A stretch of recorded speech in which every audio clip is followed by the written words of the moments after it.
delimtation within states. In 1976, Prime Minister Srimati Indira Gandhi did delimitation without increasing any seats because it will create imbalance of political power between states. In 2001, NDA government led by Mr. Atal Bihari Vajpayee also did delimitation in states without any increasing seats. PM Narendra Modi must also do the same. Don't increase Lok Sabha seat numbers. My second point is that South will not accept population-based delimitation. If BJP does delimitation on population, South India will lose political voice. North will make us secondary citizens. Everyone here agrees we will not accept delimitation based on the population because then states like UP, Bihar, Madhya Pradesh, Rajasthan will dominate rest of the country. We cannot accept it at any cost. Public, political parties and leaders of the South India and Punjab must unite and oppose this move by the BJP. My third point is that pro rata formula is also not acceptable. Pro rata formula will also hurt us. Problem of pro rata, it changes power gap. Any government is decided by the majority of one seat or one vote. We have a history of central government falling because of just one vote. So pro rata formula will also hurt us politically. What options are acceptable? My analysis is simple. Narendra Modi can follow Vajpayee's method. Don't increase Lok Sabha for another 25 years. Do delimitation taking state as a unit. Conduct delimitation within the states. Change boundaries of Lok Sabha seats inside state based on the latest census. Increase SC, ST seats in states. Provide 33% women reservation in every state. I was MP of Malkajgiri in Telangana, world's largest parliamentary constituency. Total voters was 32 lakhs. Population is over 45 lakh. So I understand problem of large constituencies, but Parliament is for making policies for country, not for solving smaller citizen problems. Most common public problems are solved at state level, at assembly level, at local body level. Here is my final demand and personal solution. It is time for Centre to end delimitation policy against the South and Punjab. It is time for Centre to repay and reward us for our great role and contribution in nation building for the last 50 years. South now demands an exemption to delimitation formula based on the population, just like union territories and smaller states in Northeast, where population MP proportion is not same as national average. Giving South a strong share in Parliament as a reward for good performance will give incentive to other states to focus on economic growth and good governance. If BJP wants to do delimitation at any cost, here is my condition. Today, South has 130 seats out of 543 seats. It means a political proportion of around 24%. Chief Minister of Tamil Nadu, Thiru M.K. Stalin sir, for inviting all of us to this very important meeting. Honorable Chief Minister of Kerala, Shri Pinarayi Vijayan sir. Honorable Chief Minister of Telangana, Revanth Reddy garu. Honorable Chief Minister of Punjab, Shri Bhagwan Singh Manji. Honorable former Chief Minister of Odisha, Shri Naveen Patnaik ji. My brother and Deputy Chief Minister of Tamil Nadu, Shri Udayanidhi Stalin ji. Deputy Chief Minister of Karnataka, Shri D.K. Shivkumar ji, and to all the representatives of various political parties from across India, I sincerely thank you for joining this very important meeting. I come from Telangana and I represent the Bharat Rashtra Samiti, which has led a movement for 14 years for the formation of Telangana under the leadership of our leader, Shri K. Chandrasekhar Rao. When Mr. Vijayan spoke about tyranny of majority, sir, we understand what exactly it means to come out of a larger setup and create a small state. We fought against Delhi, and we fought against the forces for about 14 years to achieve our dream. A long fraught battle it was. We of course draw a lot of inspiration from the people of Tamil Nadu on how to preserve our identity and fight for our rights in a federal setup, because the whole Dravidian movement is a beacon of light for all of us across the country in terms of fighting for our rights and fighting for our spirit. We, of course, also are aware that the 5 South Indian states are at the receiving end, as was enunciated by Sri Vijayanji, Sri Revanth Reddy ji, and also eloquently by D.K. Shivkumarji, of the union government's policies. Despite demonstrating robust growth across sectors, these states have been victims of apathy and discrimination. Let me remind all of us, we live in the world's largest democracy, India. But democracy should not become a mobocracy. We cannot let numbers dictate terms. We cannot let numbers dictate policies. While any true federal government would incentivize high-performing states, we have a dispensation today in India that rewards laggards and penalizes achievers. South Indian states, we all know, have been pioneers in administration, in education, in economic production, yet we are penalized with reduced political power. This is not just an imbalance, but it is a political and fiscal centralization that is looming large. History will not forgive us if we do not speak up, because this is the time. I think we have to unite. We have to fight against this fundamental inequity. We also need to remember those who have contributed significantly cannot be penalized, cannot be discriminated against. Despite contributing to 36% of India's GDP from the 5 southern states, we are receiving smaller share of central resources, which is also raising a huge concern on fiscal centralization. Delimitation will also create a situation where fiscal resources will also be centralized, much to the chagrin, much to the detriment of South Indian states. If we allow this to continue, I fear that as South Indian leaders, we will be doing a great disservice to our future generations. So history will not forgive us, let me repeat, if we do not speak up now. Discrimination against the South is not a new phenomenon. However, it has reached an alarming proportions in the last 1 decade.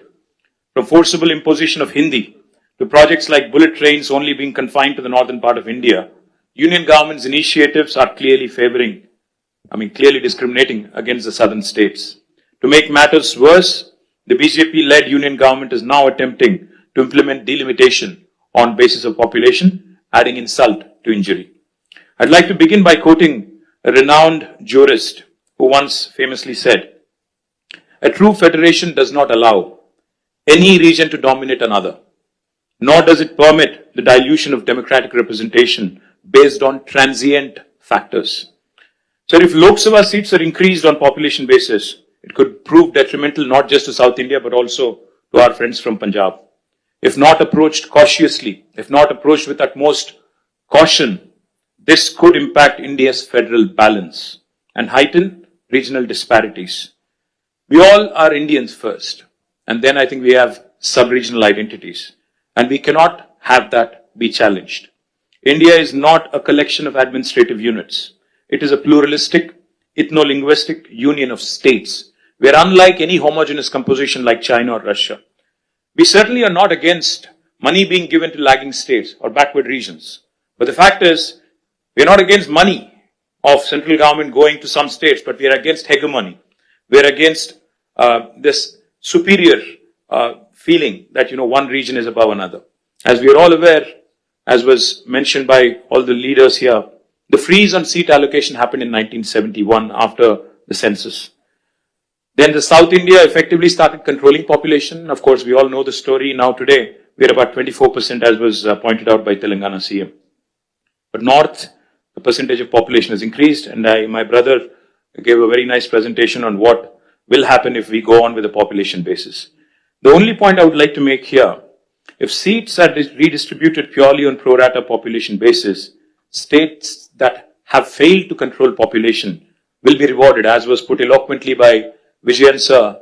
This is a perverse reward for somebody who has not performed and for somebody who has diligently followed the guidelines of Government of India, punishing us with reduced representation is certainly discriminatory.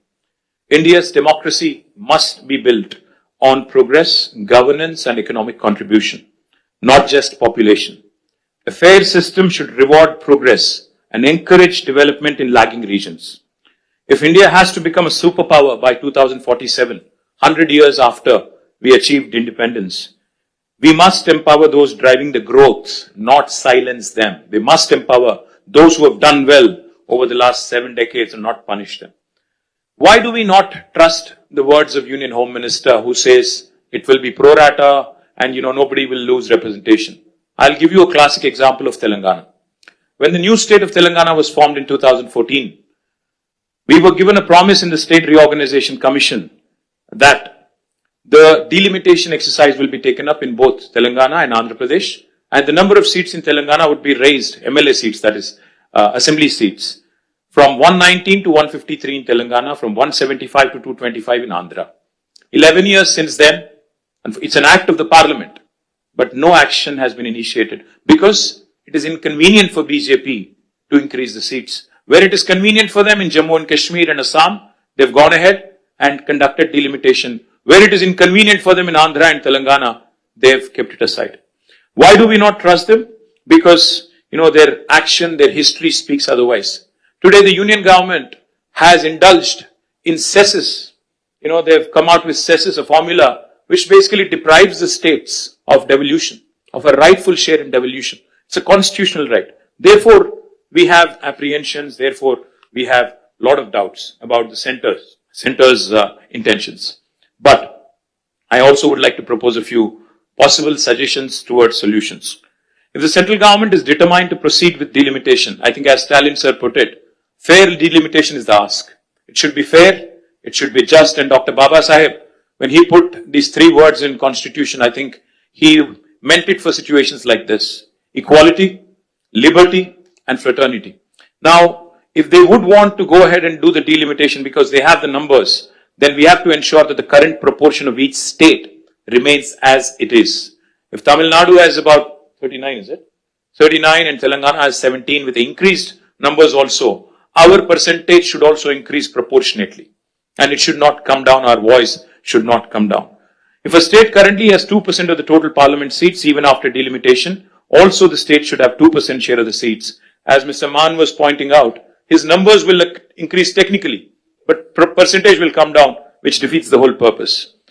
The second suggestion could be, as some people are proposing, a permanent, freeze could be also brought in.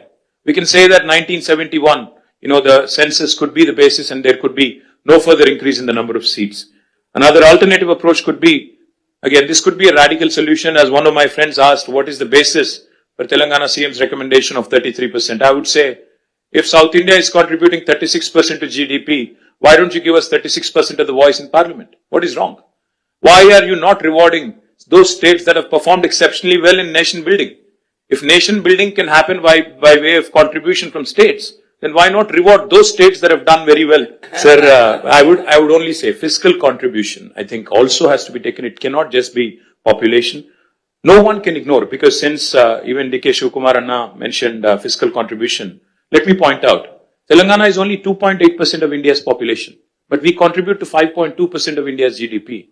We're literally punching double our weight. We cannot be penalized, we cannot be snubbed, we cannot be undermined in terms of our voice in parliament, which is a travesty of justice. One thing I would also like to add, and this is a possibly practical solution. Sir, a true representative democracy is one where people's voices are heard. Why is delimitation being proposed? Because population has increased and people's voices have to be heard. If people's voices have to be heard, increase the number of MLA seats in each state. You go ahead, increase the number of MLA seats, because typically MLAs are the first port of call for people, not MPs. MPs only voice concerns on larger national policies in parliament, but MLAs are the first port of call. So I would propose that the national government come forward, union government come forward with a proposal. In lieu of increased population across the country, let us increase number of assembly seats in each state so that people are having more access to their MLAs, more decentralized setup. Also, I would like to say this is a fair formula because I think, most states would be happy. to see more representation.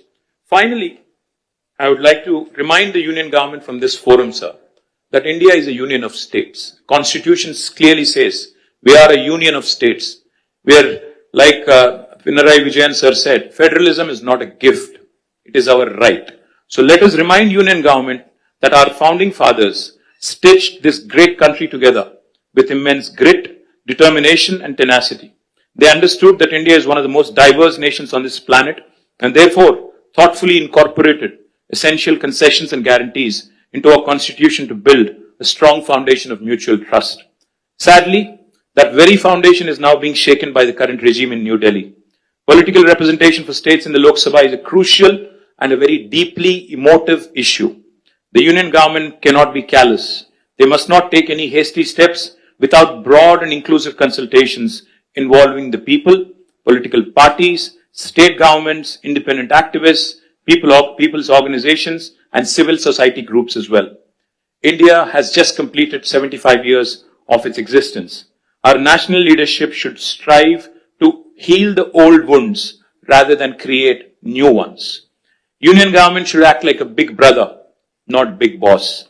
As a renowned scholar and statesman once said, the federal structure of India must ensure that no state, however small or large, it could be Manipur or it could be Uttar Pradesh, feels neglected in governance. Finally, cooperative federalism will make India stronger. Stronger the states, stronger the country.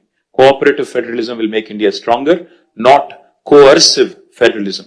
Jai Telangana, Jai Hind. Thank you, Stalin sir.